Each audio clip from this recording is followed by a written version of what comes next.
Parker solar probe, जो इस वक्त का सबसे फास्टेस्ट स्पेसक्राफ्ट है, जो 200 किलोमीटर पर सेकंड की स्पीड से सन की तरफ जा रहा है। यह स्पीड इतनी तेज है कि अभी तक कोई स्पेसक्राफ्ट इतनी स्पीड अचीव नहीं कर पाया है। इस स्पेसक्राफ्ट का मेन गोल हमारे सोलर सिस्टम के किंग सन को टच करना है, क्योंकि आज तक कोई भी स्पेसक्राफ्ट वहां पर नहीं जा सका है। इस वक्त ये सन के एटमॉस्फेयर में एंटर हो चुका है। वहां जाकर इसने क्या कुछ देखा, कौन कौन सी डिस्कवरीज की, ये अमेजिंग इन्फॉर्मेशन आप जानोगे आज की इस वीडियो में। आज से 4.5 बिलियन ईयर्स पहले हमारा सन बना था, तो इसके ठीक 50 करोड़ साल बाद सन के अराउंड 100 से ज्यादा प्लैनेट बने थे। इस वक्त ये प्लैनेट्स एक दूसरे से टकराकर खत्म हो गए और सिर्फ 8 प्लैनेट्स बचे थे, जिनमें से हमारी अर्थ भी है। यहाँ पर हम इंसान और कई कई लिविंग बींग्स जिंदा रहती हैं। लेकिन मेरा एक सवाल है कि इतने बिलियन ईयर्स से सन कैसे चमक रहा है? जब हम वुड को जलाते हैं आग का यूज करके, तो वो तब तक जलती है जब तक वुड अच्छी तरह से खत्म ना हो जाए। लेकिन इतने समय से बगैर किसी फ्यूल के सन कैसे जल रहा है? तो मैं आपको बता दूं, हमारा सन हाइड्रोजन और हीलियम से मिलकर बना है। सन की कोर में हाइड्रोजन के एटम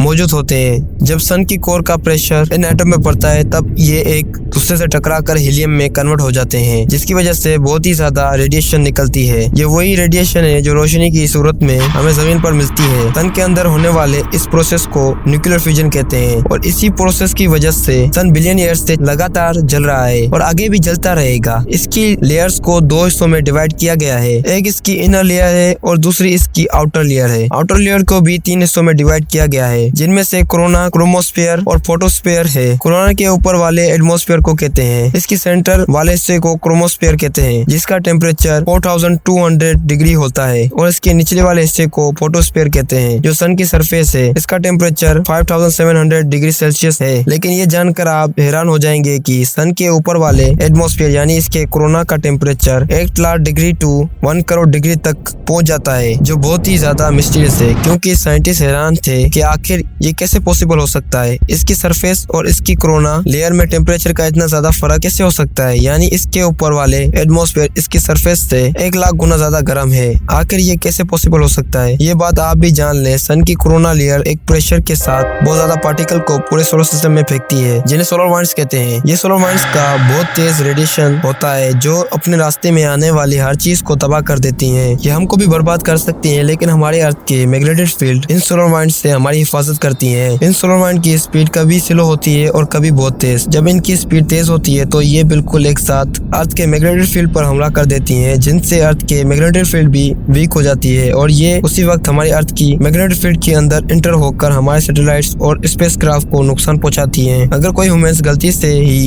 इनके अटैक में आ जाए, तो ये उसे बंद कर देंगी, जला देंगी, मेल्ट कर देंगी। 1980 में सोलर वाइंड्स इतनी तेज थी कि इनने कनाडा में हाइड्रोक्यूब रेड को तबाह कर दिया। इसके अलावा 1998 गैलेक्सी 4 सैटेलाइट को भी इन्हीं सोलर वाइंड्स ने डिस्ट्रॉय किया था, जिसकी वजह से 4.5 करोड़ पेजन ने काम करना बंद कर दिया था। एस्ट्रोनॉट्स को जो सूट पहनाया जाता है, वो इसी सोलर वाइंड्स से बचने के लिए पहनाया जाता है। इन सोलर वाइंड्स से बचने के लिए साइंटिस्ट इन सोलर वाइंड की बारे में डिटेल नॉलेज इकट्ठा करना चाहते हैं कि ये आखिर कैसे बनती हैं और इनकी स्पीड अचानक से इतनी ज्यादा तेज कैसे हो जाती है, और साथ इस बात का पता लगाना है कि सन की लेयर कोरोना का टेम्परेचर इसकी सरफेस से इतना ज्यादा कैसे है। इन्हीं के बारे में जानने के लिए 1976 में इलियस 1 और 2 स्पेसक्राफ्ट को सन की तरफ भेजा गया था। ये दोनों स्पेसक्राफ्ट इस वक्त के सबसे फास्टर स्पेसक्राफ्ट थे। इलियस 2 की स्पीड 70 किलोमीटर पर सेकेंड थी, और 1986 में हमारा इनके साथ कनेक्शन खत्म हो गया। अब ये कहाँ है हम नहीं जानते हैं। इलियस 2 सन से 432 माइल्स किलोमीटर दूर था, लेकिन हमें सन के और करीब जाना था ताकि हम इसके बारे में और डिटेल्स जान पाए। इसलिए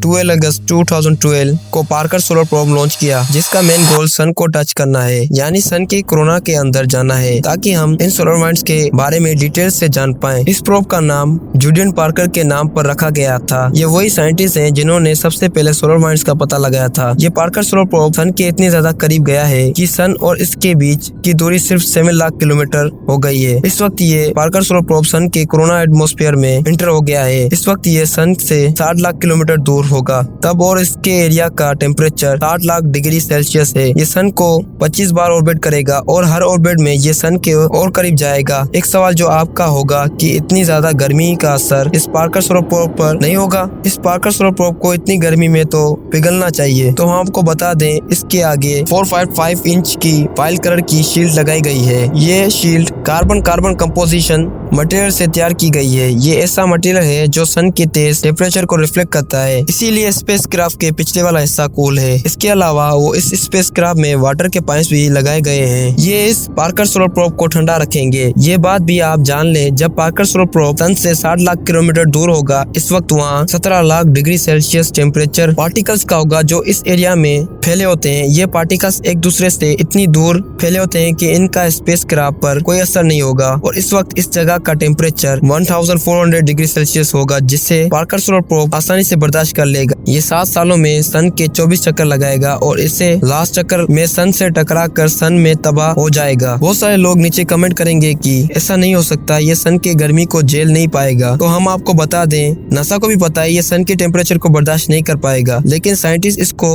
उस लिमिट तक ले जाएंगे जहाँ पर ये मेल्ट हो जाएगा, यानी पिघल कर खत्म हो जाएगा, क्योंकि इनका मेन गोल है कि ये ज्यादा से ज्यादा सन के करीब जाकर इसकी स्टडी करना चाहते हैं। जब तक ये पिघल नहीं जाता, ये सन के करीब जाता रहेगा। ये जितनी भी तस्वीर अर्थ पर भेजेगा, साइंटिस्ट इन तस्वीरों का एक मैप तैयार करेंगे, लेकिन इस मैप को बनाना कोई आसान काम नहीं है, क्योंकि सन का साइज इतना बड़ा है जिसमें हमारी अर्थ जैसे 7 लाख अर्थ बिल्कुल आसानी से आ जाएंगी। ये इतना बड़ा है कि इससे निकलने वाली सोलर वाइंड्स 18 अरब किलोमीटर दूर जाकर इसके अराउंड एक बबल बनाती हैं, जिससे हेलियोस्फीयर्स कहते हैं, जो स्पेस से आने वाली कॉस्मिक रेज से हमारी सोलर सिस्टम की प्रोटेक्शन करती है, यानी सन की लाइट 18 अरब किलोमीटर दूर जाती है। यहाँ हम आपको बता दें, अप्रैल को इसने सन की अराउंड अपना 8वां चक्कर कर लिया है और 14 दिसंबर को ये पहली बार सन के एटमॉस्फेयर में एंटर हुआ था। ये पहला ऐसा स्पेसक्राफ्ट है जो सन के इतने करीब गया है। कई साइंटिस्ट का कहना है इस स्पेसक्राफ्ट ने सन के एटमॉस्फेयर में एंटर होकर सन को टच कर लिया है, क्योंकि सन की कोई सॉलिड सरफेस नहीं है। ये गैस के एक बॉल है जिसका एटमॉस्फेयर कई करोड़ किलोमीटर तक फैला हुआ है और इसकी एटमॉस्फेयर में एंटर होने का मतलब है इसने सन को टच कर लिया है, जो हमारे लिए बहुत बड़ी डिस्कवरी है। ये इस वक्त सन से दूर है और सन के अराउंड अपना 9वां चक्कर लगा रहा है। ये अपने आखिरी चक्कर में सन से 60 लाख किलोमीटर दूर होगा। इसने सन के अराउंड जो 8 चक्कर कंप्लीट किए हैं, इनमें से इसने सन की बहुत सारी रिकॉर्डिंग की है और तस्वीरें सेंड की हैं और साथ ही सोलर वाइंड्स के बारे में ऐसी डिस्कवरीज की है जिनको देखकर साइंटिस्ट का दिमाग चकरा गया है कि ऐसा भी कुछ हो सकता है। आखिर वो डिस्कवरीज क्या है और सन की एटमॉस्फेयर में दाखिल होकर इसने क्या देखा, ये सब कुछ अमेजिंग इन्फॉर्मेशन आप जानोगे हमारी नेक्स्ट वीडियो में, यानी कि इस वीडियो के पार्ट 2 में। Thanks for watching.